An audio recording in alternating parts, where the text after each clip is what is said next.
Eh, Ese es el estudio que iniciamos ya partiendo este año.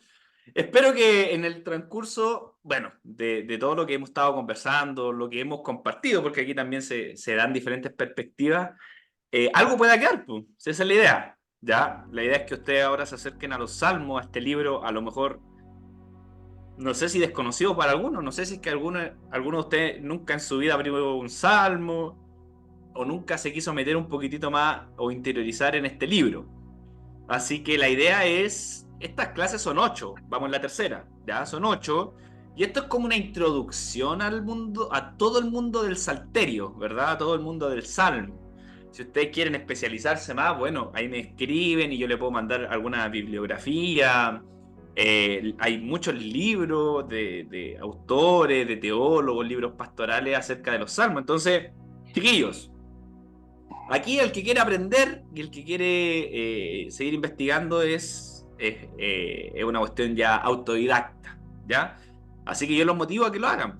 Háganlo, chiquillos. Lean el Salmos también y elijan su salmo favorito, ¿verdad?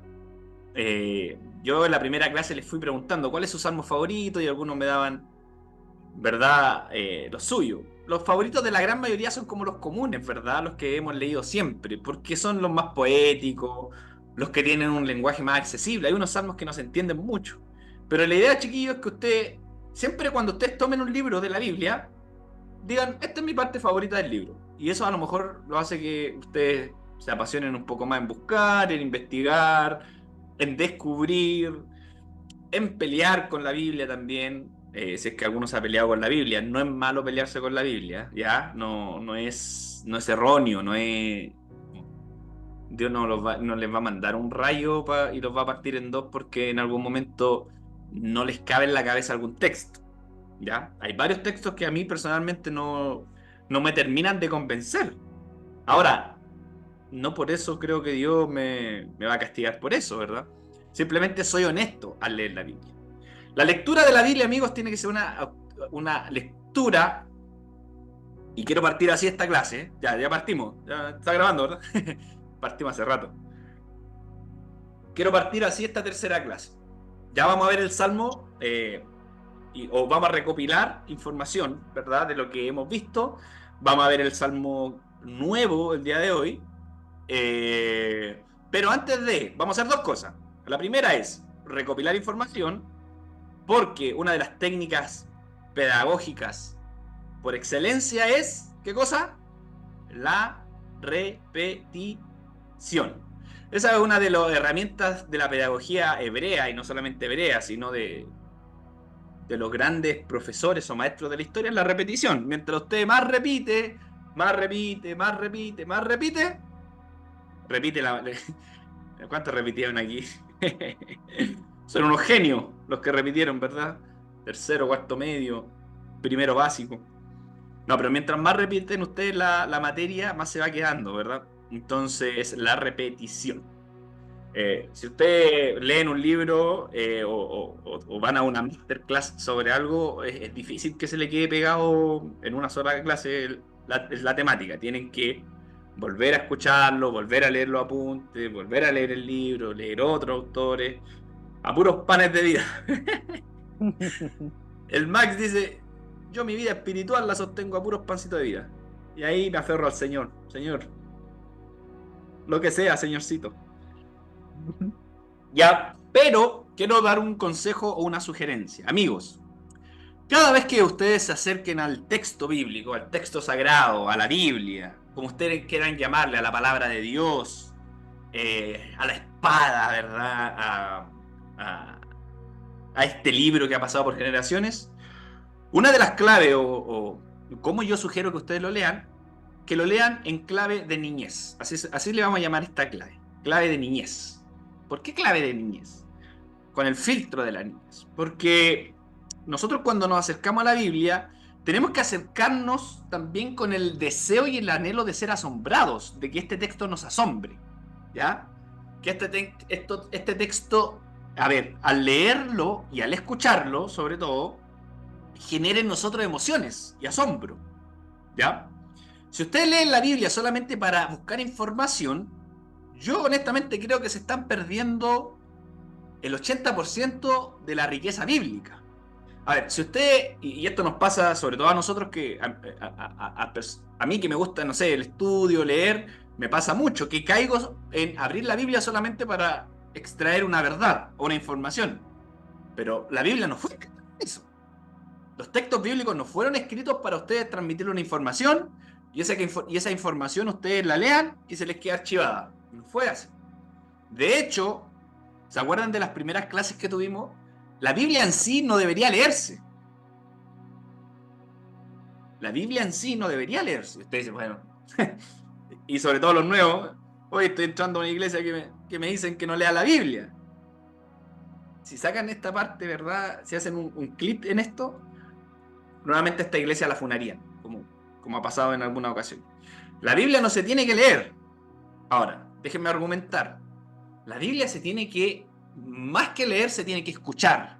Porque la Biblia y los relatos bíblicos son acontecimientos. Y un acontecimiento que es una vivencia. Lo que el hombre del pasado vivió en relación a Dios lo está exponiendo en escritura. Pero eso antes de ser escritura es un acontecimiento, es un suceso. Es algo pasó. Y ese algo que pasó lo relacionamos con Dios, pero ese algo que pasó generó cosas, po. Generó cosas. Generó... Es como, por ejemplo, si yo le digo a ustedes...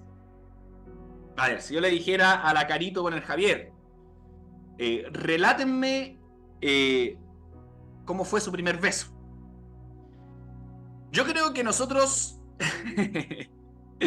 Yo creo que nosotros nos emocionaríamos más o nos interesaría más la historia si es que la Carito y el Javier la relatan, los dos, la hablan, la narran, ¿verdad? Nos atraería más, porque mientras ellos hablan, van generando en nosotros ciertas emociones, van generando en nosotros, y nosotros nos vamos imaginando cuando el Javier, ¿verdad? El Javier decir, bueno, esa mañana me dio ganas de bañarme, ¿verdad? Y me bañé, me lavé los dientes, cosa que a lo mejor no hacía comúnmente.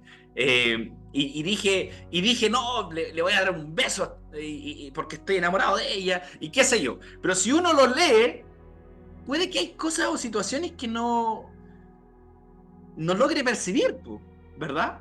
No logre percibir la emoción que tenía el Javier, o la emoción que tenía la Carito al tocar sus labios con esos labios carnosos de Javier, ¿verdad? Y cuando explotaron a la mar, como diría Arjona. Y todas esas sensaciones, yo nunca, no he besado, por eso me lo imagino yo. Yo aquí estoy imaginándome, ¿no? Entonces, sí o no que es muy entretenido cuando uno escucha a alguien narrar algo.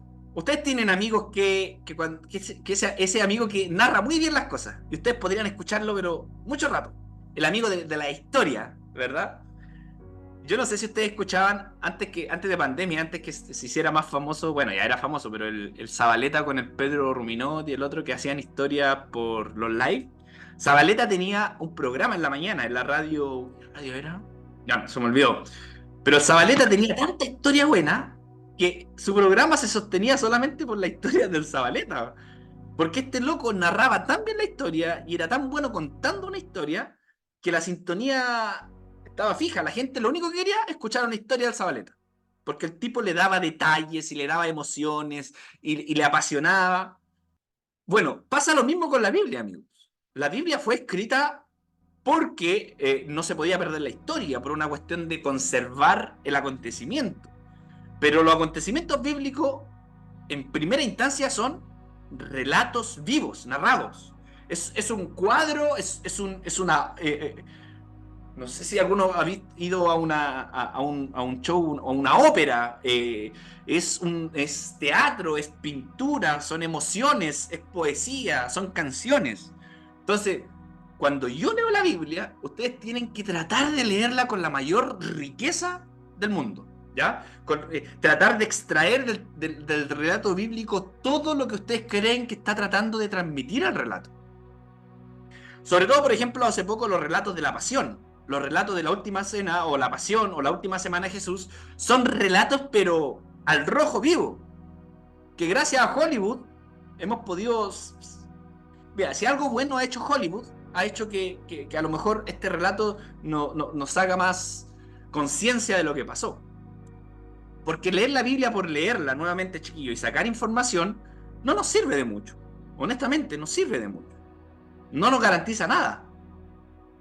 Entonces, y aún más, los salmos hay que leerlo y la Biblia, de nuevo, leerla en clave de niñez, en clave de asombro. Lo que yo estoy leyendo, como los niños, ¿verdad? Los niños cuando descubren algo, se fascinan, ¿verdad? Se vuelven locos, imaginan, extrapolan, ¿verdad? Y generan nuevas ideas y quieren preguntar por qué esto otro, por qué no pasó así, por qué tuvo que pasar de esta forma, ¿verdad?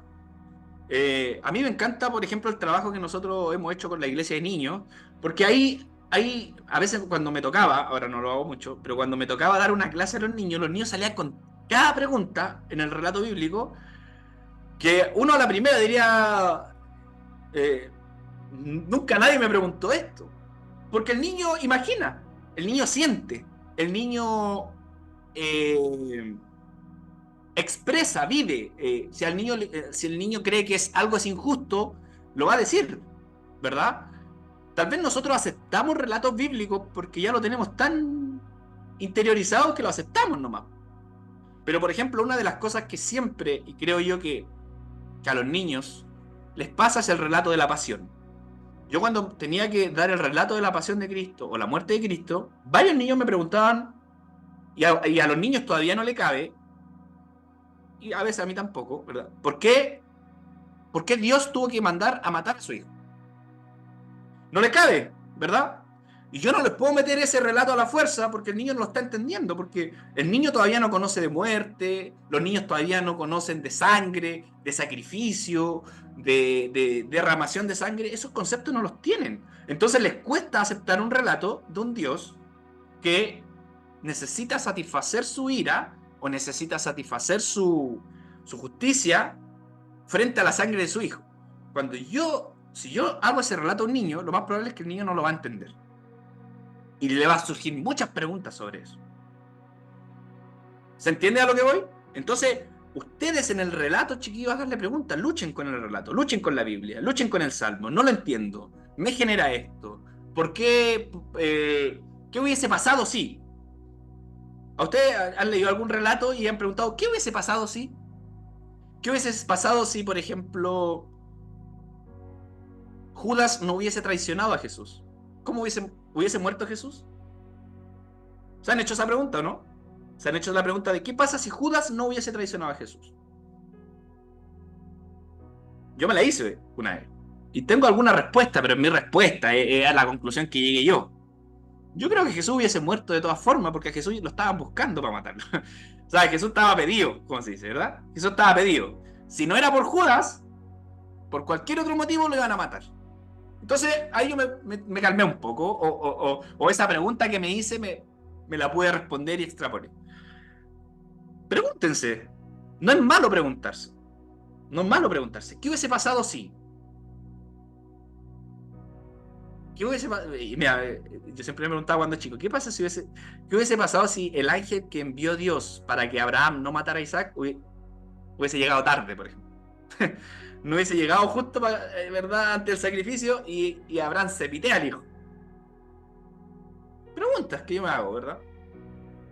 ¿Qué hubiese pasado si cuando María le dice a José que está embarazada del Espíritu Santo, si José hubiese dicho, bueno, hasta aquí llegué nomás, pues me voy?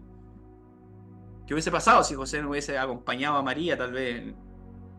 Hubiese pasado si las mujeres no hubiesen ido al sepulcro? Entonces pregunten, chiquillos, la Biblia está, y a esto quiero llegar, la Biblia está para hacerse preguntas, para vivirla, para aceptarla, pero también para luchar con ella. Entonces la Biblia tiene que ser vida en usted, ¿ya? No es solamente información. Y no es solamente, pero tengo que leer la Biblia. No, no, no. Traten de asombrarse con el relato bíblico. ¿Ya? Esa es mi primera sugerencia. ¿Ya? Mi primera sugerencia en relación a la lectura bíblica.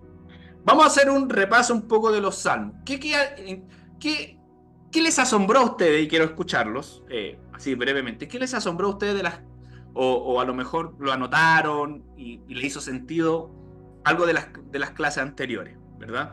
La clase anterior dijimos lo siguiente, que la Biblia pareciera que está dividida en tres partes. ¿Lo anotaron eso?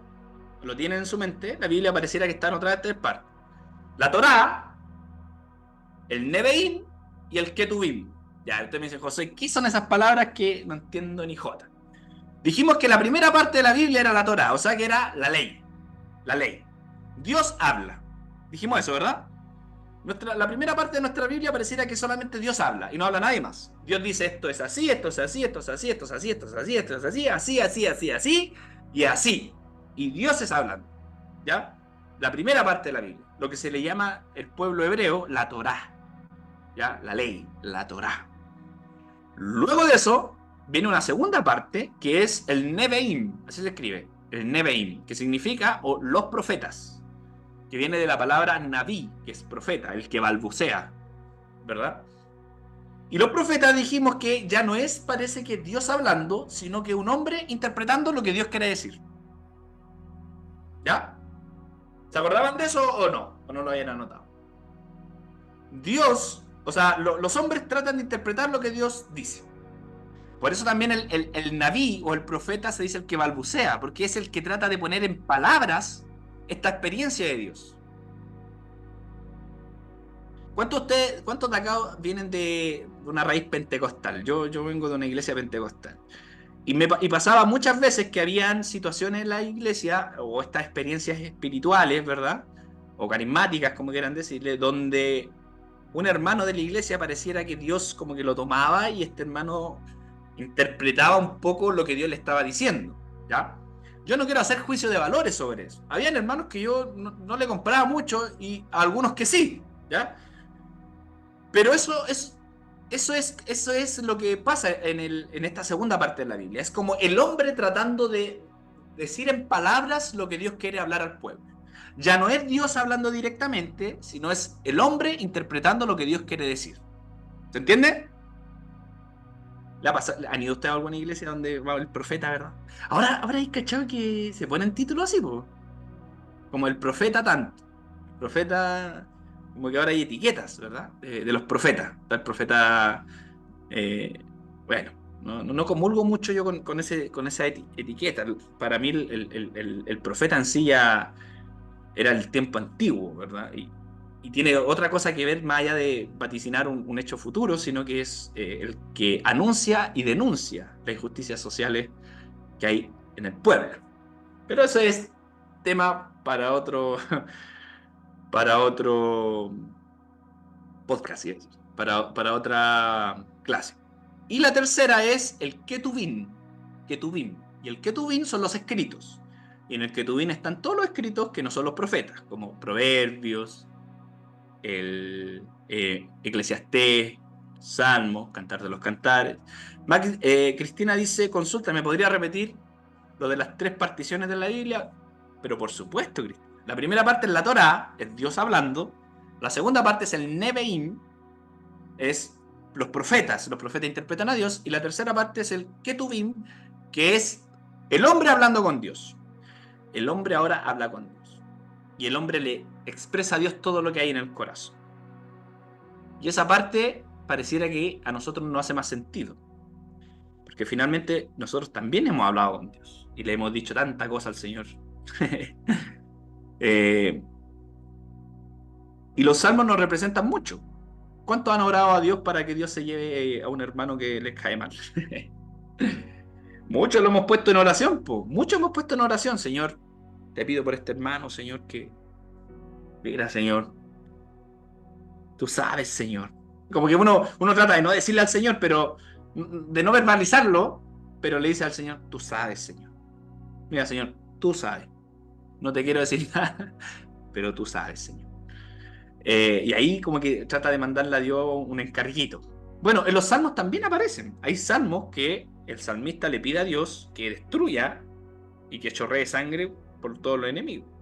Entonces hay distintos tipos de salmos. Y estos salmos, dijimos, palabra clave, chiquillos. De nuevo, si ustedes dicen, pucha, el Josué está repitiendo todo esto, es porque quiero que quede acá. ¿Ya? Y que no salga nunca de acá. ¿Ya? Y que quede en su corazón y lo medite. Los salmos son poemas, canciones oraciones, súplicas, gratitud, luchas internas, preguntas existenciales, alegrías, penas, tristezas, odios, todo lo que está en el corazón del hombre hacia Dios. Por eso que nosotros no podemos, de nuevo, hacer una doctrina o un dogma de los salmos, ¿ya? No podemos decir, esto es la voluntad de Dios porque el salmo lo dice. No, no, no, no. Porque el salmo está reflejando lo que hay en el corazón del hombre. Y ahí sí. Eh, Ahí sí, Jenny Lee. No sé si era para comentar algo de acá o no, nada que ver. ¿No? Ah, ya. Ah, ya, ya, está bien. Es el salmo lo que está en el corazón del hombre. Por eso dijimos que yo no puedo asociar a Dios lo que está en el corazón del hombre, porque si fuera así, estamos moldeando a Dios a una figura que yo quiero que sea, ¿verdad? Si yo tomo un salmo y de ese salmo digo, Dios es esto, es inamovible y solamente esto porque el salmo lo dice, estoy tomando lo que otro imaginó de Dios como si fuera Dios mismo. ¿Se entiende? Lo que otro pensó de Dios, lo estoy tomando como si fuera Dios mismo. Y es muy conflictivo esto, porque como los salmos están en nuestra Biblia, y para nosotros la Biblia es palabra de Dios, tiene que ser así. Y ahí hay una lucha interna, porque hay salmos que derraman mucha sangre, hay salmos que nos reflejan, por ejemplo, el anuncio de Jesús, la vida de Jesús. Entonces, la pregunta que hicimos es, ¿cómo congeniar los salmos de odio y de venganza con Jesús? Si por un lado el Salmo me está diciendo que Dios va a destruir a todos mis enemigos y les va a chorrear la sangre, y por otro lado Jesús me dice, bueno, ora por tu enemigo y al que te persigue, ¿verdad? Bendícelo, ora por él, ¿verdad? Y al que te pide la capa, el manto, dale una capa, y al que te pide llevarle una milla, dale 2 millas, y al que te hiera la mejilla, ¿verdad? Ponle la otra mejilla. ¿Cómo congenio la Biblia? Pareciera que la Biblia aquí se está contradiciendo, digámoslo con todas sus palabras, ¿verdad? Pareciera que el Dios del Antiguo Testamento es el Dios sádico y el Dios de Jesús es el Dios amoroso. Bueno, ¿a qué Dios sigo? No sé si pudieron leer el link que yo les mandé en el WhatsApp de la Iglesia a la Casa. Le dije, chiquillos, lean este link para que puedan entender un poco cómo congeniar a este Dios del Antiguo Testamento con el Dios del Nuevo Testamento, ¿verdad? Porque el Dios del Antiguo Testamento es el Dios guerrero, pero el Dios de Jesús no es un Dios guerrero. Es un Dios padre, por ejemplo, que se parece a ese padre que va a buscar a su hijo cuando vuelve, ¿verdad?, arrepentido. El Dios del Antiguo Testamento es el Jehová de los ejércitos, pero el Dios de Jesús no es Jehová de los ejércitos, ¿ya? Es este padre bueno o este pastor, ¿verdad?, que se esfuerza por ir a buscar esta oveja que se está perdiendo. Nuestra lectura de Dios, y esto necesito y nos tiene que quedar muy, o nos tiene que hacer pensar por lo menos. Nuestra lectura de Dios, chiquillos, como cristianos, si ustedes abrazaron la fe cristiana, si ustedes han dicho, bueno, yo decido seguir a Cristo y mi fe se sostiene en la vida de Jesús, entonces nosotros tenemos que leer a Dios y ver a Dios a través de los ojos de Jesús. Y si eso no está en concordancia con el Antiguo Testamento, yo tengo que volver a Jesús. Y esto es una lucha de todo canuto. Porque como el Antiguo Testamento está en nuestra Biblia, uno dice, no, pero es que está en la Biblia. ¿Le ha pasado, no? Que ha tenido algunas de ustedes conversaciones con algunos pastores o gente un poco más fundamentalista que dice, pero está en la Biblia. ¿Verdad? Pero cuando está en la Biblia y se contrapone a Jesús, ¿verdad? ¿Qué pesa más? Y entramos en un debate interesante, ¿verdad? Nuestra fe está y se sostiene en Jesús. Por lo tanto, nosotros tenemos que amar lo que Jesús amó y rechazar lo que Jesús rechazó. Abrazar lo que Jesús abrazó y alejarnos de lo que Jesús se alejó. ¿Ya? Por ejemplo, cuando en este relato de Jesús con la mujer adúltera, que es muy conocido, Jesús rechaza definitivamente la ley, no la acepta la ley. De hecho, Jesús se pasa por arriba de la ley.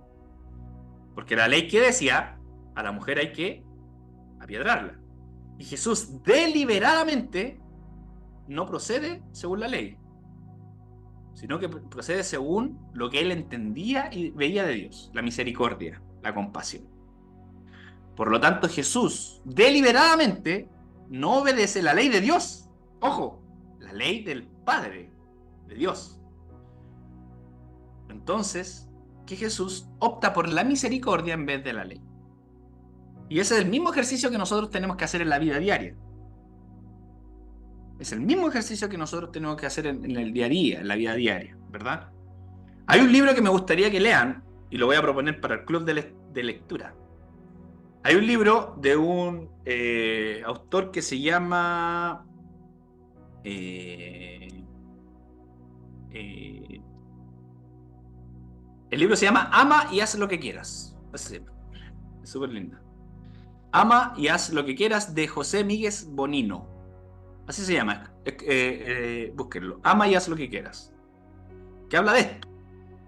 Habla de esto. Ama y haz lo que quieras. Este autor llega a la conclusión de que la vida cristiana está en base, obviamente, al amor, pero ese amor te hace tomar decisiones. Y esas decisiones conllevan la acción de rechazar ciertas cosas que están aceptadas tradicionalmente en nuestra iglesia, ¿verdad? Entonces, el ama y haz lo que quiera es, oye, tú puedes tomar cualquier decisión si esta decisión está en base al amor. Que pareciera que fue el motor de Jesús, ¿ya? El motor de Jesús no fue la ley, sino fue el amor. Y en base al amor puedo hacer lo que quiera, ¿verdad? Porque eso que quiero hacer nace desde este amor compasivo, ¿se entiende? El autor lo habla mucho mejor que yo, ¿ya? Así que, del autor José Míguez Bonino. José Míguez Bonino. Creo que yo lo tengo en PDF, pero al que no le gusta PDF, lo puede... No sé si lo puedan conseguir en alguna librería, porque es un libro muy, muy, muy medio viejito, pero se los puedo mandar por PDF si lo quieren. Entonces, los salmos para nosotros tienen que ser estas plegarias y estas luchas internas. Y por eso tenemos que leerlo. Porque yo al leer el salmo me veo a mí. Oye, yo también estoy pasando por esto. Leímos el Salmo 1, ¿se acuerdan? ¿Se acuerdan que leímos el Salmo 1? Vamos a leerlo, pero rápido. Solamente rápido, a modo de repetición. Solamente rápido. Y vamos con el Salmo nuevo. Salmo 1, para los que no estuvieron. Bienaventurado el varón, ¿lo tienen o no? Bienaventurado el varón que no anduvo en consejos de malos. Dijimos acá también en una de las clases que le vamos a quitar la palabra varón, si no le vamos a quitar la palabra, le vamos a poner la persona, ¿ya? Porque aquí este salmo no está hablando del género, sino está hablando de la humanidad en sí. Bienaventurado la persona que no anduvo en consejo de malos, ni estuvo en camino de pecadores, ni en silla de escarnecedores se ha sentado. Yo me acuerdo que había una interpretación muy literal de este tercer verso, que dice, ni en silla de escarnecedores se ha sentado. Por allá por los 80, habían iglesias que, por ejemplo, no dejaban ir a la gente al cine, porque el cine tú no encontrabas a Dios, y literalmente la silla del cine era una silla de escarnecedores, ¿ya? Entonces, el cristiano no podía sentarse en la silla de un cine porque estaba violando este tercer verso del Salmo 1. Se está sentando en silla de escarnecedores. Esa era la traducción literal de esta palabra, ¿verdad? Pero de nuevo, dijimos que el Salmo representa lo que hay en el corazón del hombre. Podemos vislumbrar ciertas cosas, pero no es ordenanza, no es ley. ¿Entienden? Sino que en la ley de Jehová está su delicia y en su ley medita de día y de noche. Y será como árbol plantado junto a corrientes de aguas que da su fruto a su tiempo y su hoja no cae y todo lo que hace prosperará. Dijimos que este Salmo 1 pareciera que es la línea temporal de todo el hombre, ¿verdad? Yo usé dos palabras, la contracción y la expansión. ¿Se acuerdan de las dos palabras que yo utilicé? Pareciera que nosotros como hombre vivimos así. Nos contraemos y nos expandimos. ¿Qué es la contracción? Es la autorregulación. Yo me regulo, pongo límites. ¿Cuáles son las cosas que yo tengo que no hacer para ser un bienaventurado, para encontrar las felicidades? ¿Se acuerdan que yo le hice esa pregunta? Yo le hice esa pregunta. Anoten 3 cosas que ustedes tienen o creen que ustedes tienen que dejar de hacer, regularse, ponerse límites, ponerse barreras, ¿verdad? para ustedes alcanzar esas felicidades que creen que es la que viene de Dios. Acuérdense que yo dije que estos límites no son los límites de la iglesia, no son los límites que pone el pastor, ni la pastora, ni pone la denominación. Son los límites que ponen ustedes en base a qué cosa? A su propia meditación. Como ustedes han meditado en la ley, ¿verdad? De Jehová, como ustedes han encontrado con Dios y en ese encuentro con Dios ha hecho que ustedes mediten, ¿qué cosas creen ustedes que Dios le está diciendo? Ojo, limítate en esto, restríngete en esto. Pero ¿se acuerdan que yo dije, llegamos a un punto que era muy importante? Esta limitación y esta contracción no es una limitación para todos. Yo no puedo limitar un mismo hábito o una misma situación a la Gemi y a la Ponchi, a la Eileen o la Jenny Lee, ¿verdad? Al Max o al Danilo. No puedo decirle a ambos, ojo con esto, porque esto es una meditación propia, personal, es conclusiones que ustedes han llegado. Si hay algo que a mí no me hace bien, no quiere decir que eso que a mí no me hace bien, al otro también no le va a hacer bien. No, no, no, no. Porque los cristianos, y sobre todo desde nuestra fe, somos muy buenos para hacer eso. Como a mí no me hace bien, yo lo hago doctrina y a todos no le va a hacer, a ninguno más le va a hacer bien. ¿Se entiende? Como algo, es una lucha que yo tengo interna y como algo que yo creo que Dios me está pidiendo que yo, Josué Valenzuela, no haga, entonces se los voy a imponer a todos. Nadie puede hacer esto, no. El Salmo me está diciendo, medita tú, bajo la ley, bajo este encuentro con Dios, y tú, en tu meditación propia, tienes que autolimitarte. Y me encanta eso, ¿saben por qué? Porque nosotros somos muy buenos para ser pastor dependiente. Lo que el pastor diga, lo que la pastora diga, ¿verdad? No, la pastora dijo que no era malo. Ay, como la pastora dijo que no era malo, no es malo. Pero a mí igual me está haciendo mal, pero la pastora dijo que no era malo. O la pastora o el pastor dijo que era bueno, entonces lo voy a hacer. Entonces la voz de mi conciencia no soy yo. Y no es mi meditación con Dios. La voz de mi conciencia, ¿quién es? Un otro. ¿Cuántos de nosotros, y quiero que sean muy sinceros, cuántos de nosotros vivimos hartos años dependiendo de una voz pastoral? De la voz que el líder religioso nos decía cómo vivir, cómo pensar, cómo relacionarnos. Porque como el líder religioso y como el pastor parecía que estaba más cerca de la meditación con Dios, él sabía lo que era bueno para mí. El Salmo me está diciendo otra cosa. El Salmo me está invitando a que la meditación tiene que ser personal. Y en base a mi búsqueda personal, a mi detención, me detengo, pienso y digo, bueno, esto no está bien para mí. No puedo seguir haciendo esto. Tengo que dejar esto. Tomo decisiones. Y esa decisión no es porque un pastor, de nuevo, una pastora o un líder religioso me lo dijo. Chiquillo, honestamente nosotros, Santiago, yo, la Ana Paula, podemos sugerir cosas. Yo les puedo sugerir a ustedes. Yo les puedo decir, chiquillos, miren, ¿saben qué? Yo no lo haría así. Y creo que no se debe hacer así. Pero esa no es la última palabra. Su fe tiene que ser una fe pensante, amigos. La fe de los miembros de la iglesia a la casa tiene que ser una fe pensante. La fe, mira, y para ponerme más cuático todavía, para ponerme más ñoño, la fe viene de la palabra griega pistis. Y pistis tiene que ver con la razón. Por lo tanto, nuestra fe tiene que razonar. Tiene que ser una fe que se piensa. Pistis, en griego, ¿verdad? Que es razón. Por eso que la fe tiene que ser una fe pensante, que razona.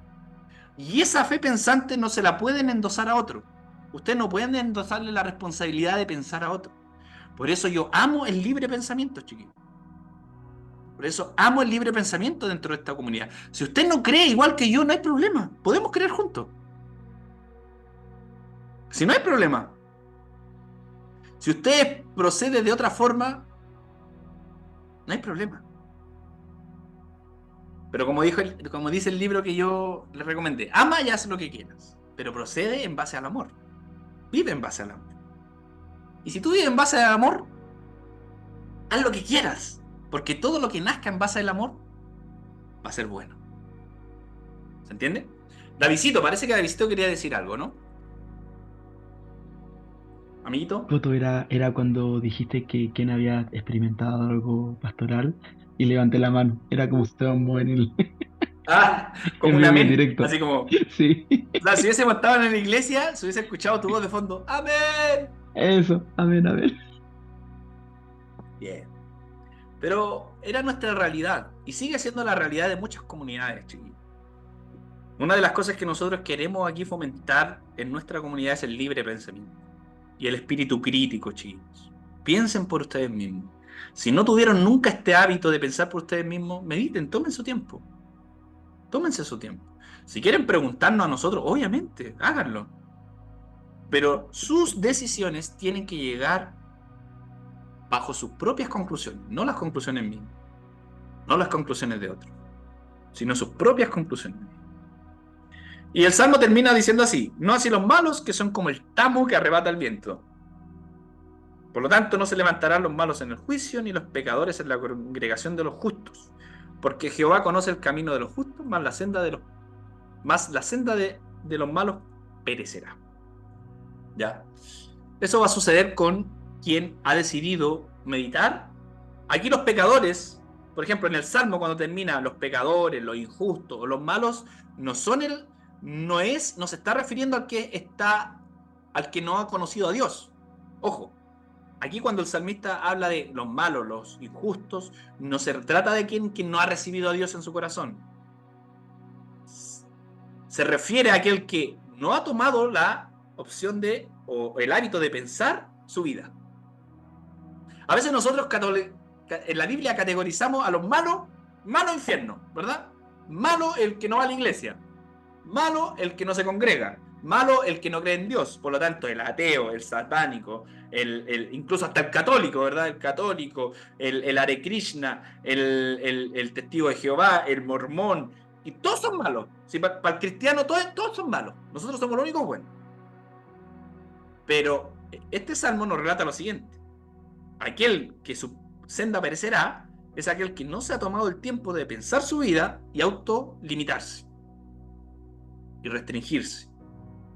Ese es el malo, ese es el injusto, ese es el que su senda no va a perecer, porque su forma de vivir va a caducar. Ojo, aquí lo que el Salmo está diciendo no es el malo el que va a perecer, es el camino del malo. ¿Lo hayan leído antes así o no? No es el malo. Aquí no está diciendo más el malo va a perecer, no. Más la senda, el camino, la forma de vida, el proyecto, la forma en que vive esta persona no va a dar fruto. Porque no se ha detenido a pensar su vida y a autorrestringirse. Autorrestringirse. Ese es el Salmo 1. ¿Quedó clarito? ¿Se refrescaron la idea o no? ¿Han meditado esta semana, amigos? ¿Se han tomado un tiempo de pensar su vida? De decir, mira, ¿sabes qué? Si sigo haciendo esto, no hay para ni un lado. Pero el otro día yo me dije esto mismo. Estaba pensando y dije, si sigo teniendo este mal hábito, no voy a llegar a ningún lado en esta área de mi vida. Entonces, ¿qué? Josué, haz cambios. Restríngete. Y expándete también en otra área. Haz algo nuevo, diferente. Por eso esta clase se llama Orar con los Salmos. Entonces mi oración es, Señor, esto no está bien en mí. He pensado, Señor. Y aunque tú no creas, Señor, he pensado. He pensado y he llegado a la conclusión, Padre, que no está bien de esta forma en que yo estoy procediendo. No está bien. Hay que cambiarla. Y ahí tú, como dice el Salmo, eres un bienaventurado. Estás encontrando la felicidad. Vamos a ir. ¿Hay preguntas? Para ir al siguiente salmo, que está bueno este salmo que viene. Preguntas, dudas, luchas, insultos. No, insultos no, porque aquí no nos insultamos. ¿Nada? ¿Avanzamos? Ya, Avancemos. yo tengo una pregunta, pero se me puede Dígame. olvidar, sí, porque ya a esta hora no. No, dígame nomás. Pero cuando Ahí. tú dices dijiste que ese salmo no hablaba de los pecadores, de los malos, de los no cristianos. Eh, ¿Cómo se puede saber y se puede discriminar que se está hablando del cristiano? Está así como, no sé, porque dice en el hebreo, en el griego, en el arameo, Claro. porque no sé qué. Bien. Buena pregunta, hermana Shai. Hermana Hilda. Hilda, ¿verdad? Hilda del Rosario. Hilda del Rosario. Buena pregunta. A ver, amigos. Nosotros cuando abrazamos nuestra fe cristiana, leemos nuestra Biblia con ojos de cristianos, ¿verdad? Cuando yo digo, yo he decidido creer en Cristo, entonces voy a la Biblia y leo la Biblia con ojos de cristiano, o sea, leo la Biblia en base a mi fe en Cristo. Pero acá hay algo que uno tiene que distinguir muy bien, y es que el Antiguo Testamento no está escrito o no fue escrito inicialmente para los cristianos. El Antiguo Testamento fue escrito para un pueblo, y ese pueblo no somos nosotros, es el pueblo judío. ¿Se entiende? De nuevo, el Antiguo Testamento, todo nuestro Antiguo Testamento no estaba pensando en nosotros, no estaba pensando en un grupo que después de 3.000 o 4.000 años después iba a abrazar su fe en un personaje llamado Jesús. No, el Antiguo Testamento fue escrito para un pueblo en específico y en un tiempo en específico, el pueblo hebreo. Por lo tanto, yo cuando leo el Salmo o leo las leyes, no las estoy leyendo como si esas leyes fueron para mí como cristiano, ¿ya? Que fueron hechas para mí. Por eso que, por ejemplo, nosotros no vivimos en base a la Torá, por ejemplo, a la ley. No vivimos en base a la ley. Por ejemplo, la ley judía decía que la mujer, cuando estaba en su periodo, ¿verdad?, de menstruación, quedaba impura. Era impura por todo ese tiempo. Y el hombre que tenía relaciones sexuales con la mujer en ese tiempo también pasaba a ser impuro. Como eso no fue escrito para mí, esa ley no aplica para mí. No, yo no vivo por esa ley, ¿verdad? El Antiguo Testamento, esa parte no fue escrita para nosotros, ¿verdad? Entonces nosotros tenemos que ser muy astutos en decir, ¿cómo leo entonces? Por eso yo digo que este salmo o los salmos no fueron escritos para que nosotros digamos, esto es de cristiano y esto no es de cristiano. El salmo simplemente está reflejando lo que, si se, parece que hay alguien ahí, si me pueden ayudar a mutear. Este salmo lo que está reflejando es lo que la persona o el salmista que lo escribió entiende de Dios respecto a su vida y respecto a los demás. Y esos demás no son cristianos, ateos o no. Simplemente esos demás, que son los malos, como lo llama él, o los pecadores o los injustos, son los que no están alineados a este hábito o a esta forma de ver a Dios. ¿Se entiende? O sea, aquel que no tiene el hábito de meditar en la palabra de Dios, o en la ley de Dios, o en Dios mismo, y no se autorrestringe y no vive su vida así, se cataloga como alguien que está lejos de lo que Dios espera. Y yo creo que dentro de las iglesias también hay muchas personas que están lejos de lo que Dios espera. Por eso digo, no es como que esto es para los no cristianos, o esto es para los pecadores, o los que no han hecho la oración de fe. Es para quien de alguna forma no ha tomado este hábito de vivir, ¿ya? Por eso el Antiguo Testamento, chiquillos, no es como para cristianos o no cristianos, simplemente para quien no hace de Dios su centro de vida. ¿Entienden? Igual es un tema medio complejo, pero hay que tratar de ir viendo. Avancemos. Avancemos que esto es más apasionante. Que Colo-Colo perdió 2-1. Me acabo de enterar. Me acabo de desayunar con esta noticia, amigo. Pero bueno, avancemos que no es el fin. No es el fin. Salmo 23. Salmo 23. ¿Le gusta el Salmo 23? Se acabó la reunión, chicos, por fuerza mayor. Perdió Colo-Colo. Yo me he visto de silicio, de ceniza. Estoy como Job. Lo he perdido todo. Ya. Salmo 23. ¿Tienen el Salmo 23? ¿Les gusta el Salmo 23? Es el libro, es el salmo más leído de todo. Salmo 23. ¿Lo tienen? Me gustaría que busquen todas las versiones posibles, todas. La NTV, la TLA, la Reina Valera, la Biblia del Oso, la Dios habla hoy, la versión de Jerusalén, todas las versiones. Recuerden que un buen estudio bíblico o una buena lectura, por lo menos tiene que tener unas 3 o 4 versiones diferentes. Nosotros no nos tenemos que casar con una sola versión. ¿Cuál es esa la que tiene ahí la carito? ¿Cuál es? Biblia Ilustrada. No, se la regalaron acá Me la regalaron en Villarrica, es una revista de todos los salmos. Cacha. Ya cacharon que Hermoso. andaba media falla y le regalaron. Salen todos. Está muy lindo. Le hace el Salmo 23. Oye, qué lindo. Oye, de De verdad, y hecho, sale justo el Salmo. Y sale el 23, no, era de Dios. el Esto primero. era de Dios. Era de Dios, Señor. Yo ¿Se pensé han que era dado una cuenta que el atalaya. Salmo 23 incluso está como pintado en varias iglesias? Que sale como Jesús llevando una oveja, ¿verdad? Como el buen pastor. Yo me Un acuerdo que cuadro había, clásico. sí, yo me acuerdo que había, en la iglesia que yo iba antes estaba escrito el Salmo 23 y yo siempre lo miraba y veía los dibujitos y como que me quedaba meditando harto tiempo en esa pintura. Es uno de los salmos más hermosos que se le atribuyen a David, ¿verdad? Eh, eh, Incluso dentro de la literatura universal, ni siquiera de la literatura cristiana. Universalmente, la literatura, el Salmo 23 es uno de los poemas más hermosos escritos en la historia de la humanidad. Eh, y lo vamos a estudiar.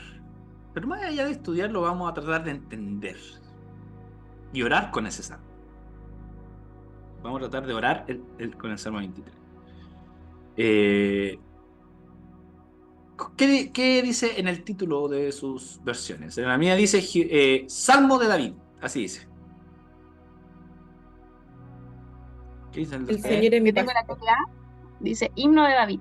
Himno de David, Ailín, El Señor es mi pastor. el El Señor Señor es es mi mi pastor.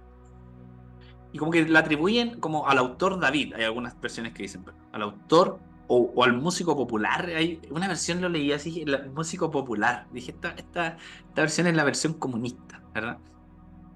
El músico popular. De ahí ya veía que salía Inti Illimani. Felipe, Yo tengo la TLA y dice Dios cuida de mí. Primer, entre comillas, himno de David. primer himno de David. Dios cuida de mí, qué bonito. Dios cuida de mí. Max dice Jehová es mi pastor. Al músico principal, igual dicen, al músico principal. ¿Verdad? Esto es como el preámbulo, la apertura, ¿verdad? Para que empiece esta hermosa poesía. David. Oye, qué lindo debe haber escrito David. ¿Cuántos salmos debe haber, o cuántas cartas de amor debe haber escrito este tipo? Convengamos en algo. El hombre era mujeriego, el hombre. Era mujeriego. No así su hijo, Salomón, que lo era aún más. ¿Verdad? Llegó a tener 1000 mujeres. 1000.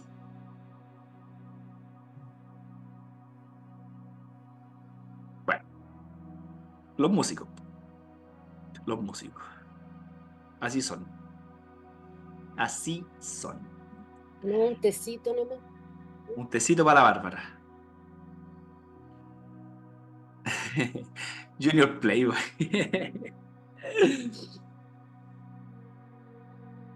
Vamos a leerlo. Quiero abrir un poco mis apuntes. Mis apuntes, porque yo tomo apuntes míos. Para que ustedes crean que esta clase no la hago improvisando. Yo estudio la clase antes, amigo. Valórenla. Les pido algo, valórenla. Porque yo de repente estoy en mi pega y me dicen, Josué, ¿qué estás haciendo? Y digo, no, estoy aquí haciendo algo y estoy leyendo la clase. Jehová es mi pastor. Así parte. Jehová es mi pastor. Hay algunas versiones que dice el Señor es mi pastor. O hay algunas de lleno que dice Dios es mi pastor. No sé qué dice la versión de ustedes. Por favor, abren sus micrófonos. ¿Qué dice? El Señor es mi pastor. El Señor. Jehová es mi pastor. El Señor es mi Sí, el pastor. Señor. Acá Ahí. dice, No, tú, Jehová es mi coma, pastor. Dios mío, coma, eres mi pastor. A ver, la primera parte no la escuché bien. ¿Qué es? Tú, coma, Dios mío, eres mi pastor. Tú, Dios mío, eres mi pastor. Uno dice, No, el segunda Señor. persona. Rocío, disculpa. Va en segunda persona. En segunda persona. Claro. ¿Alguna otra versión que haya por ahí? Hay algunas que le pusieron como Yahvé o Yahweh, o le sale el tetragramatón. ¿No? ¿Hay alguna otra versión distinta a la que vimos? Todos estamos de acuerdo que es Jehová, el Señor, Dios. Aquí siempre hay una lucha interna, porque algunos dicen de Yahvé, y bueno, lo principal no es a quién Dios se refiere, sino simplemente es al misterio, a la divinidad, ¿verdad? Y esa divinidad tiene muchos nombres, unos le dicen Dios, otros le dicen Jehová, unos le dicen Yahweh, ¿verdad? Y todo el tema. Pero lo que está diciendo aquí el salmista simplemente es lo siguiente: esta divinidad, el misterio, lo trascendente, lo inmanente, ¿verdad? Lo que todo lo abarca es mi pastor, ¿verdad? Entonces el salmista, cuando mira a Dios y cuando ve a ver, el objeto de su fe, lo asemeja al rol o a la imagen de un pastor. Parece que esto parece muy básico, ¿verdad? Sí, Josué, acabamos de leer que el salmista está diciendo Jehová es mi pastor, ¿verdad? No me está diciendo nada nuevo. El tema es el siguiente, chiquillos. Y quiero volver a lo mejor a algunas clases que tuvimos atrás. Cuando yo me acerco a Dios, cuando el salmista o el escritor bíblico, sea en la parte que sea de la Biblia, se acerca a Dios y trata de hablar de Dios, automáticamente tiene que conceptualizarlo, tiene que definirlo. Y esa definición enjaula a Dios, lo encuadra, lo limita. Por eso es que a Dios, chiquillos, cada vez que nosotros hablamos de Dios, cada vez que nosotros tratamos de poner en palabra lo que es Dios, es simplemente un acercamiento o lo que nosotros entendemos de Dios. No es Dios. ¿Ya? Cuando ustedes leen en su Biblia que el autor bíblico está tratando de poner en palabras esta experiencia divina, de alguna forma lo está limitando. Yo tenía un profesor de teología que me gustaba mucho esta palabra que él utilizaba, que él decía: nosotros infectamos a Dios con nuestras palabras, lo infectamos. O sea, yo trato de definir a Dios y en ese intento por definir lo trascendente, lo infecto, lo limito, lo delimito, lo enjaulo. Por eso que, de hecho, cuando nosotros decimos o hablamos de la existencia de Dios, aún así quedamos cortos, porque Dios es misterio. Dios es misterio, y este misterio no se puede encasillar en conceptos o conceptualizaciones humanas. Nuestro lenguaje no puede abarcar lo que es Dios. Por lo tanto, cada persona, cada uno de ustedes, cuando se acercan a Dios, nos acercamos con todas estas limitaciones. Porque si yo trato de definir a Dios, chiquillos, voy a morir en el internet. Nadie puede definir a Dios, nada, ni nadie. Dios es trascendencia. Dios, uno trata de darle atributos a Dios, o ponerlo, o tratar de asemejarlo a algo, pero simplemente como semejanza, no como un estado quieto, como esto es Dios. Nadie puede decir esto es Dios, nadie. Nadie, porque lo enjaulamos, lo encasillamos, lo achicamos. a Dios. Por eso también, me acuerdo que en un momento, en una clase yo les dije, por eso que Dios no existe.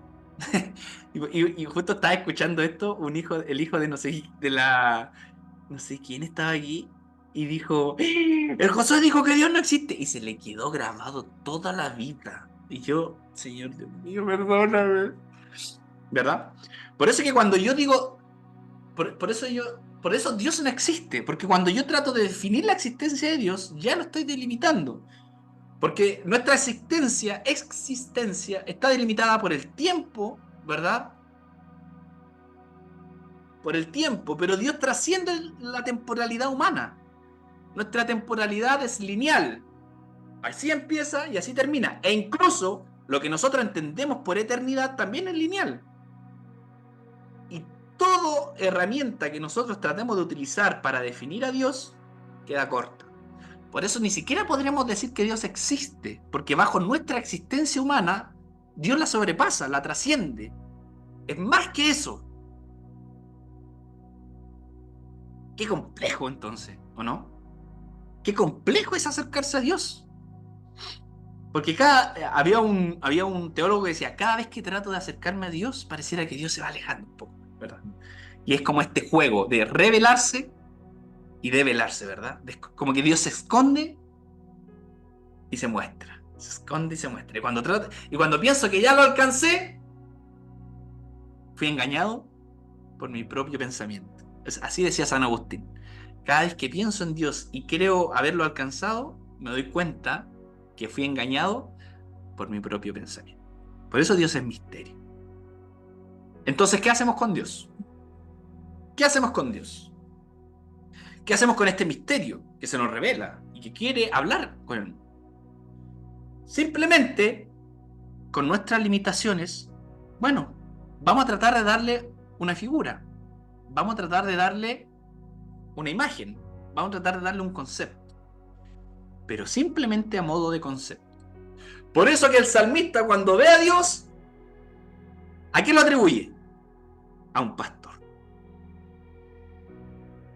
¿Está haciendo mal el salmista en decir Dios es pastor? No. No está haciendo mal. Porque el salmista se acerca a Dios con la imagen más cercana que tiene de la realidad, o lo que él siente y cree que es Dios. Cuando yo me acerco, el salmista de alguna forma está diciendo, cuando pienso en Dios, cuando me detengo a pensar en Dios, Dios para mí es como un pastor. Por eso que el salmista dice, Jehová es mi pastor. No dice es pastor, dice es mí, para lo que estoy viviendo, para la situación en la que estoy atravesando. Jehová o Dios o el Señor en este momento es mi pastor. Por eso, chiquillos, que a Dios no podemos decir que Dios es un pastor. No, es como un pastor. Por eso yo no puedo decir Dios. Incluso la Biblia, hay relatos que lo traducen como Dios es amor, pero incluso así quedamos cortos, porque estamos atribuyéndole a Dios lo que nosotros entendemos de amor. Y si lo que nosotros entendemos de amor no tiene nada que ver con lo que Dios es en relación al amor, chuta, ya José la estoy complicando, mejor no pensemos, mejor no pensemos, ya se me va a churrascar el cerebro. A lo que yo quiero decir, chiquillos, es que Dios es tan trascendente, tan inmanente, tan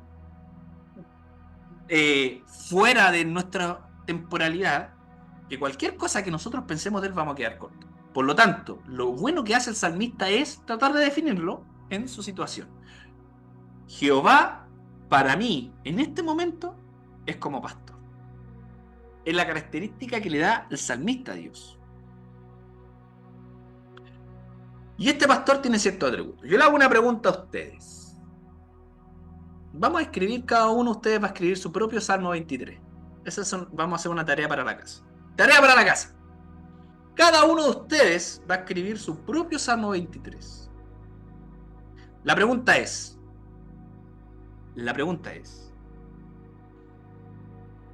¿Cuál es la imagen en este momento de tu vida?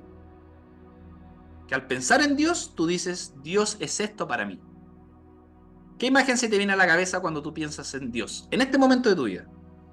No estoy hablando en el pasado ni en el presente, sino en este momento. Y ojo, no estoy preguntando qué ustedes saben de Dios. No estoy preguntando qué saben de Dios.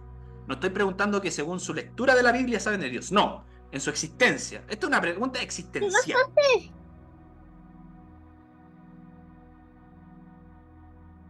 Voto, te silenciaste.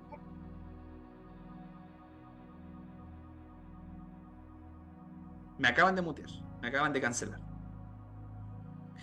En este momento, ¿cuál es la primera imagen que ustedes, al pensar en Dios, lo asocian? Dios es mi padre, dirán algunos. Dios es mi maestro, dirá, ¿verdad? ¿Cómo se llama este cantante que canta al taller del maestro Vengo? Mi carpintero, ¿verdad? Alex Campos. Alex Campos. A mí me encanta esa canción, porque de alguna forma lo que hace Alex Campos es también, y bueno, esa canción después él dice que la escribió en un momento que parece que él había perdido la voz, ¿verdad? Y ya no quedaba nada más para él, por la pasión que tenía al cantar. Y de alguna forma él hace un Salmo 23, dice, bueno, Dios es como mi maestro, y en este momento tengo que ir al taller del maestro para que me restaure, ¿verdad? Y relata este salmo. Bueno, mi pregunta para ustedes, amigos míos, es: ¿quién es Dios para ustedes? Yo no estoy diciéndole... Para el salmista ya sabemos quién es Dios. Dios es pastor.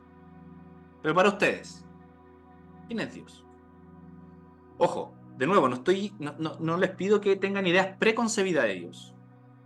Y ojo, y voy más allá. Tampoco les pido que piensen o que encuentren una imagen bíblica de Dios. Cachen lo que les voy a decir. Cachen lo que les estoy diciendo. No les digo... No les pido que ustedes busquen una imagen bíblica de Dios. O sea, si la tienen, perfecto, no hay problema. Pero si no la tienen, no se sientan culpables. ¿Puede alguien decir: Dios es mi capitán, por ejemplo, a los que les gusta el mar? Dios, ¿sabes qué, Josué? Dios, para mí, de hecho, ni siquiera es un atributo de persona, sino es un lugar. Dios es una cabaña en medio de un bosque. ¿Puede ser o no? O sea, a Dios entonces ya no es esta persona, sino que Dios es un lugar. ¿Se dan cuenta que cuando nosotros pensamos en Dios no lo podemos sostener, pero tenemos algo positivo? Podemos atribuirlo a alguna situación que nosotros creemos que Dios está ahí, o está la presencia de Dios ahí. El salmista en algún momento dirá también: Dios es castillo fuerte. Dios es mi profesor, a los que les gusta más el tema del estudio. O Dios, a los que les gusta más este tema de la... son más esotéricos. Dios es como mi sol, ¿verdad? Dios es mi sol. Porque en mis días fríos, ¿verdad?, calienta mi vida y me da este calor que me ayuda, ¿verdad?, a sobrellevar el día. Dios, mi estilista, mira, está perfecto. La Yari dice: está perfecto. La Eileen dice: Dios es mi copiloto. Está bien. Iba a decir un comentario aquí, pero no lo voy a decir, porque las hermanas de esta iglesia me van a retar. Dios es un faro. Mira, la Cari dice: Dios es un faro encendido. Aquí me encanta porque le sale todo lo poético a ustedes. Hay una canción, no sé si conocen, el grupo se llama Semilla de Mostaza. ¿Lo conocen? Hay una canción que se llama Centinela Fiel. Centinela fiel. Y asemeja a Dios como un centinela. Centinela, ¿verdad? Esta persona que está ahí, ¿verdad? Vigilante, ¿verdad? Y es un centinela fiel que no se va a mover. ¿Cacha la Gemi? Dios es mi racionalidad, Gemi. Qué profunda, bien, me gusta. Dios es mi racionalidad. Dios es mi racionalidad. A mí me gusta leer los comentarios de ustedes porque así también los conozco, ¿verdad? Dios es mi fortaleza, dice Cristo. Podemos utilizar. Entonces, a veces Dios parece que se nos convierte en dos cosas: o en una persona o en un lugar. Para mí, personalmente, Dios es como un abrazo de mi sobrino, el Luquita.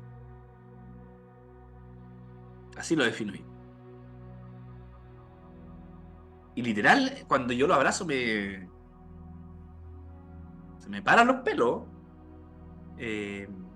Encuentro a Dios ahí. Es Dios abrazándome. Y algunos me van a acusar de panteísta, ¿verdad? Los más celosos. Pero para mí ahí está Dios. Ese es Dios. Ese es mi Salmo 23.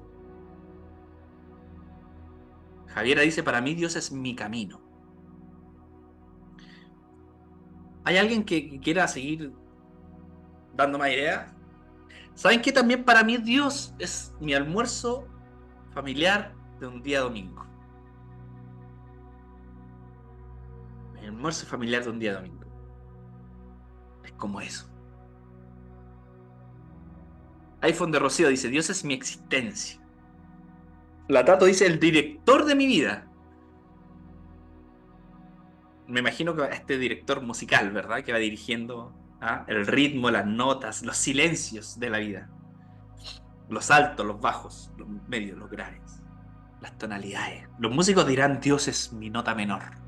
Pero es hermoso, chiquillos. ¿Se dan cuenta que este ejercicio nos empieza a mover o nos empieza a generar este hábito de no definir a Dios? No definir, porque no lo podemos definir, pero sí encontrarlo en nuestra existencia, en el existencialismo. Si esta es una pregunta muy existencial, chiquillos. No le estoy haciendo una pregunta de teoría bíblica, le estoy haciendo una pregunta de vida, de existencia. ¿Quién es Dios para ustedes? Y lo que sale de la guata. No le estoy diciendo lo que sale no, lo que sale de la guata, lo primero que sale, ¿verdad? Por eso, cuando yo estaba haciendo esta clase, lo primero que pensé, se lo juro, dice una amiga, me dice: es malo jurar. Bueno, se los prometo. Les prometo que lo primero que pensé cuando dije: ¿quién es Dios para mí? Es un abrazo del Luquita. Eso es. Llámenme hereje. Pero ahí está Dios. Es un abrazo de Dios. Es Dios mismo abrazándome. Cristóbal dice: hay veces que Dios es mi brújula y otras veces es la luz de la escalera cuando era de noche. Mira. Y tenía que subir corriendo por la oscuridad. ¡Qué buena! Era esa luz en la escalera y esa luz te generaba, me imagino, un paz. Te dejaba una tranquilidad frente a esta oscuridad tan terrible que a nosotros nos daba cuando chicos, ¿verdad?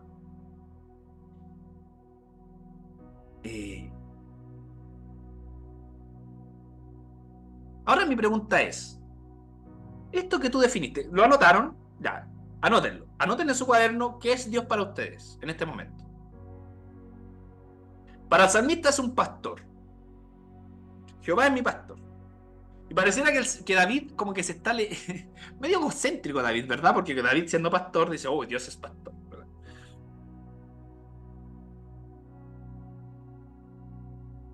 Y David dice: bueno, Dios es mi pastor. ¿Lo anotaron? ¿Anotaron lo que era Dios para ustedes? Pero no lo anoten para quedar bien conmigo. Anoten para la realidad presente. Si Dios no es nada para ustedes, no hay problema, chicos. No hay problema. ¿Alguien más quiere compartir qué es Dios para ustedes? Dios es mi refugio. A mí me encanta una canción de Danilo Montero, y bueno, la canta Marco Vidal, Dulce Refugio. ¿La conocen? Dulce refugio. Dios es un refugio donde me siento seguro. Mi segunda pregunta es: ¿este concepto que ustedes tienen de Dios es algo que ustedes creen que lo tienen o es algo que anhelan de? porque son dos cosas diferentes. Porque es una cosa que digo, bueno, tengo a Dios presente de esta forma, como padre, como hermano, como abuelo. Como abuelo. Dios es como mi abuelo, ¿verdad? O es algo que ustedes esperan de Dios. Porque muchas veces lo que nosotros definimos de Dios, sinceramente es lo que esperamos de Dios. Que no lo tenemos, es lo que buscamos de Dios, ¿verdad? Busco que Dios sea así, porque en este momento necesito que Dios sea así en mi vida. No necesariamente lo tengo o lo veo presente de esta forma. Por ejemplo, Dios es mi refugio. Y en este momento no me siento refugiado por nada, pero es lo que estoy anhelando, de que Él sea mi refugio. Y es lo que estoy buscando como refugio. ¿Se entiende? ¿Han visto a Dios como abuelo en algún momento, no? Me acuerdo que una vez fui a una charla de una persona que habló de esto, de ver a Dios como un abuelo. Y a mí me dio, al principio me dio risa, porque dije, no, a Dios como abuelo. Y te juro que desglosó tantos atributos hermosos de la vejez, de este tema de la sabiduría, de estar en el ocaso de la vida y ver la vida en retrospectiva de este Dios que entrega o que malcría de repente, ¿verdad? Para algunos de ustedes Dios es abuelo, a lo mejor algunos tuvo una imagen de abuelo muy hermosa y también se le refleja a Dios. Y ojo con lo que, avancemos, ojo lo que está diciendo aquí el salmista. El salmista dice, Jehová es mi pastor, nada me faltará. Y luego, ¿qué dice? En lugares de delicados pastos me hará descansar. Junto a aguas de reposo me pastoreará. Claro, porque si Dios es pastor, en estas aguas, Él se siente pastoreado por Dios. Confortará mi alma, me guiará por senda de justicia por amor a su nombre.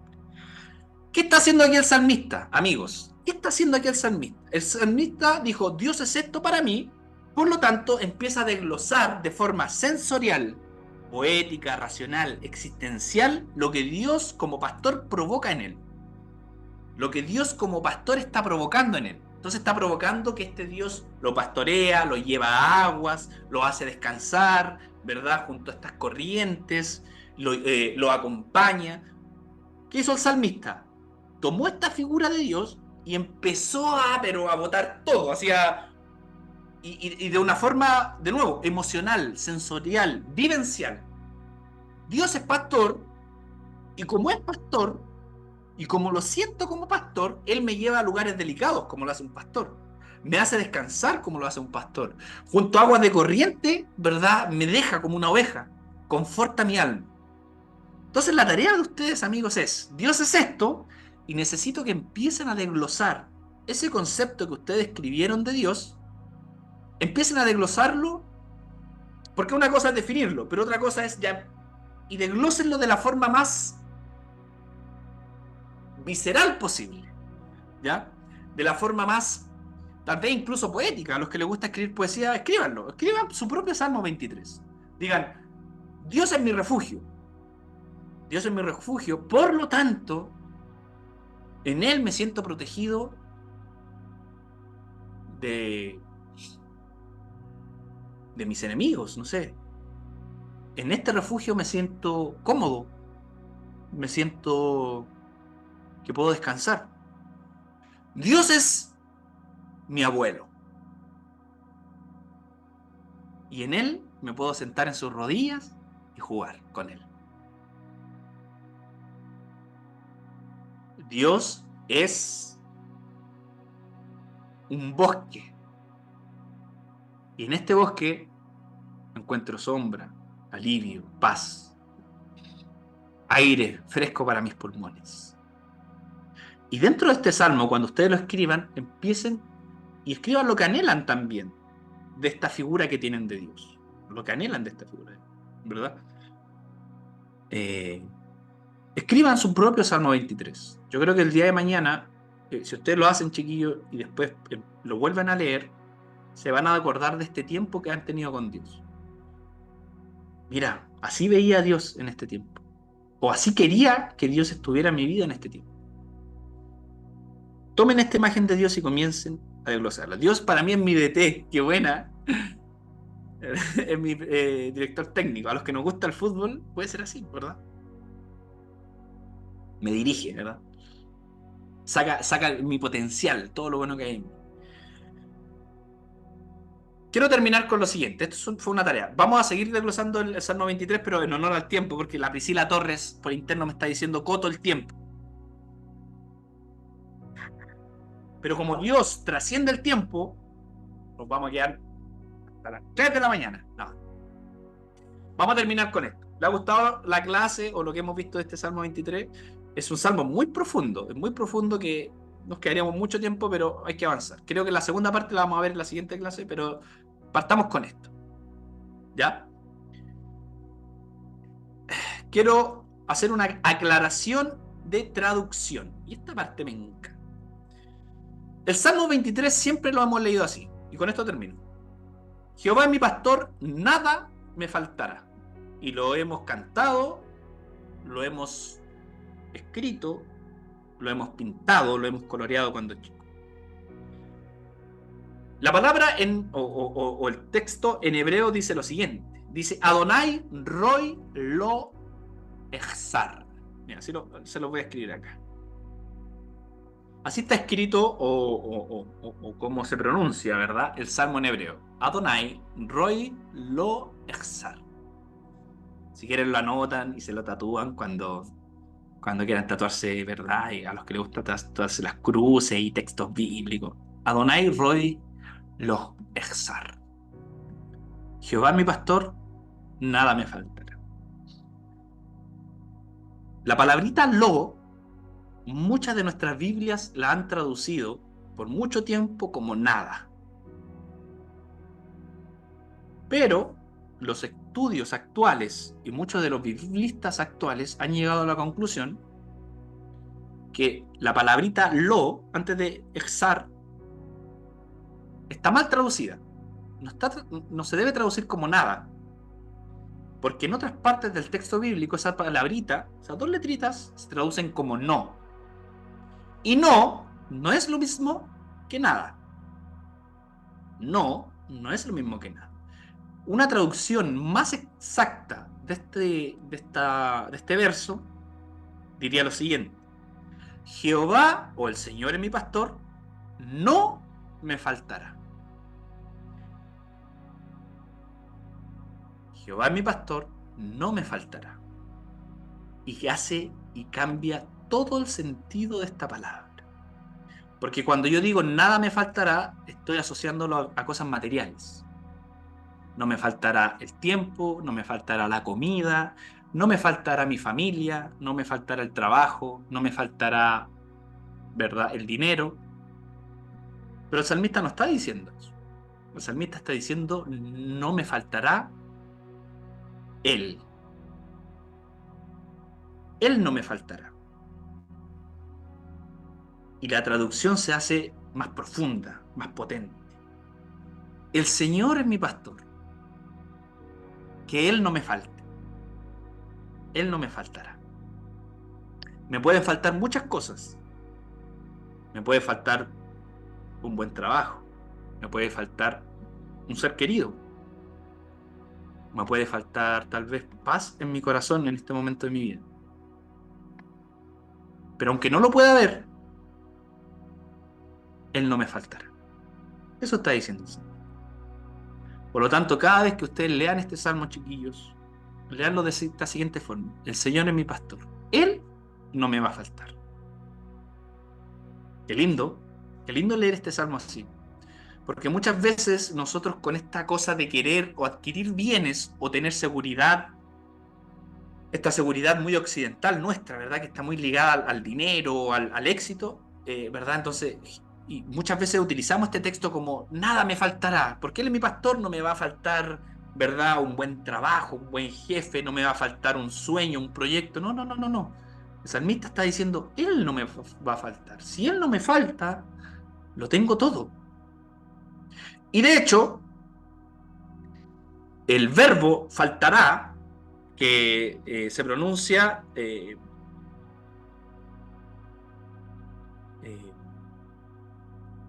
verbo faltará, el exar, es un verbo, es un verbo que se puede traducir en dos tiempos, en tiempo futuro y en tiempo presente, en el hebreo. Se puede traducir en tiempo futuro y en tiempo presente.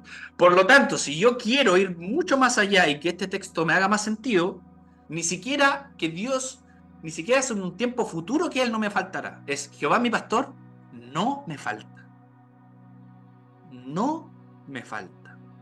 Él no me falta. Y si Él no me falta, aunque ustedes no lo puedan ver, porque yo también entiendo que hay muchas situaciones que uno no puede ver a Dios, o no ve a Dios. No lo veo. No lo veo en esta situación. De alguna forma, Dios se hace presente. Dios se hace presente en este salmista, que tal vez son ustedes, y dicen, no me falta. Él no me falta. Me pueden faltar muchas cosas, pero Él no. Él no. Entonces, cuando escriban este salmo, el salmo de ustedes, su salmo 23, escriban, Jehová es mi abuelo, Jehová es mi DT, Jehová es mi estilista, Jehová es el director de mi vida, Jehová es el camino, Jehová es la asistencia. Y pónganle la coma, no me falta. Y de ahí empiezan a desglosar todo lo que Dios es para ustedes. ¿Lo habían visto así? Yo cuando me di cuenta de esto dije, Señor, ahora mi oración no quiero que sea una oración de estabilidad material, ¿verdad? Señor, quiero que tú no me faltes. Que tú no me faltes.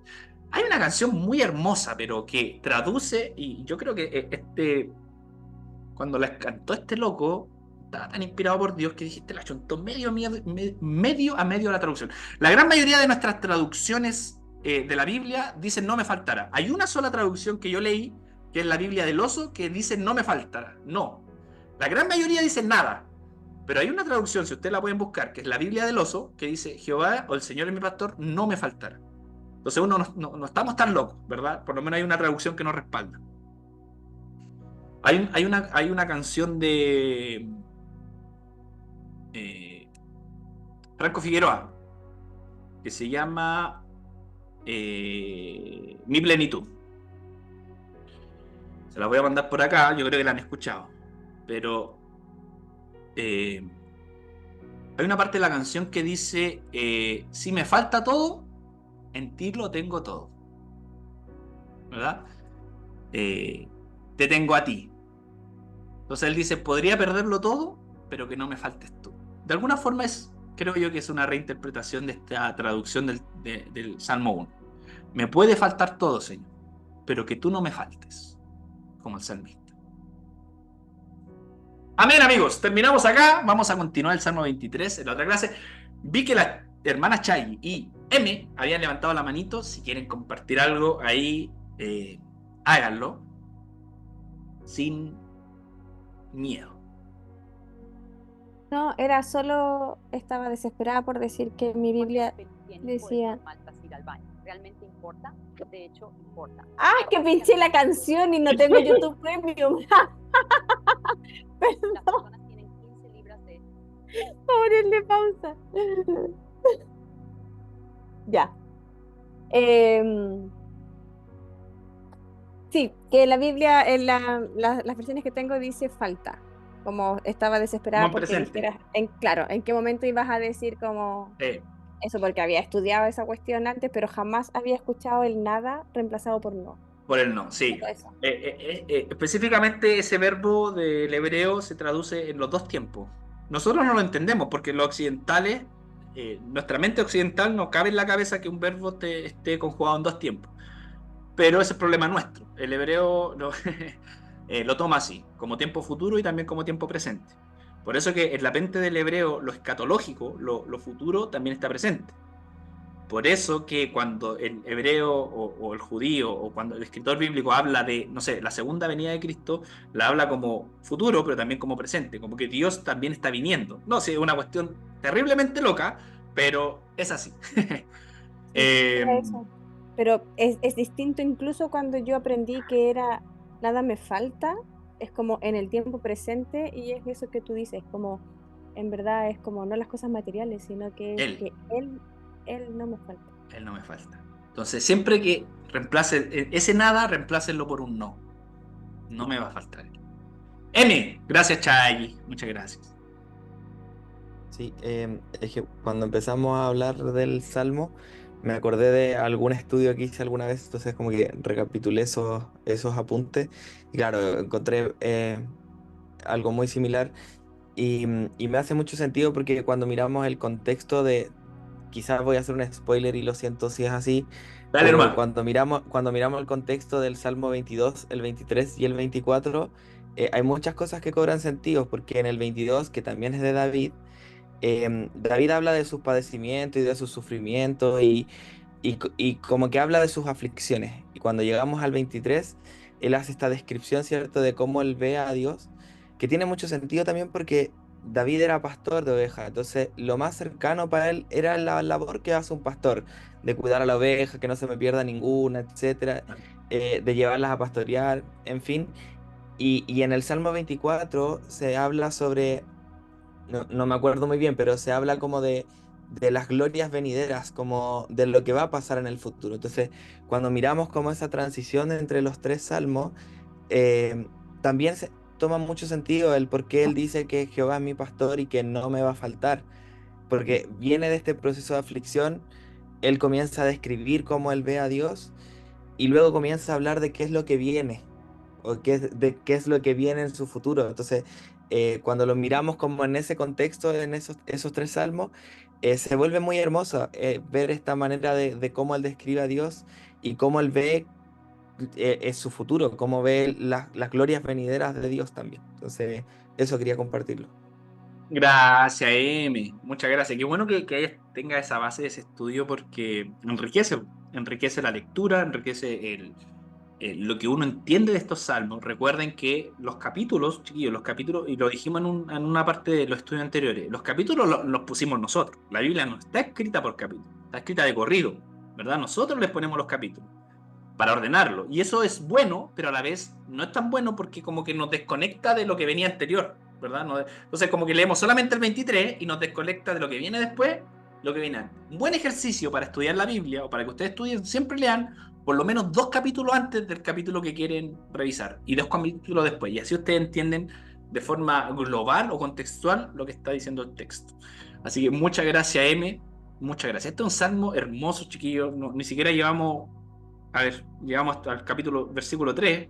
Falta, aunque ande en valle de sombra de muerte, no temeré mal alguno. Todas estas cosas. Y noten cómo el salmista ve que este pastor no le falta, y como no le falta, este pastor está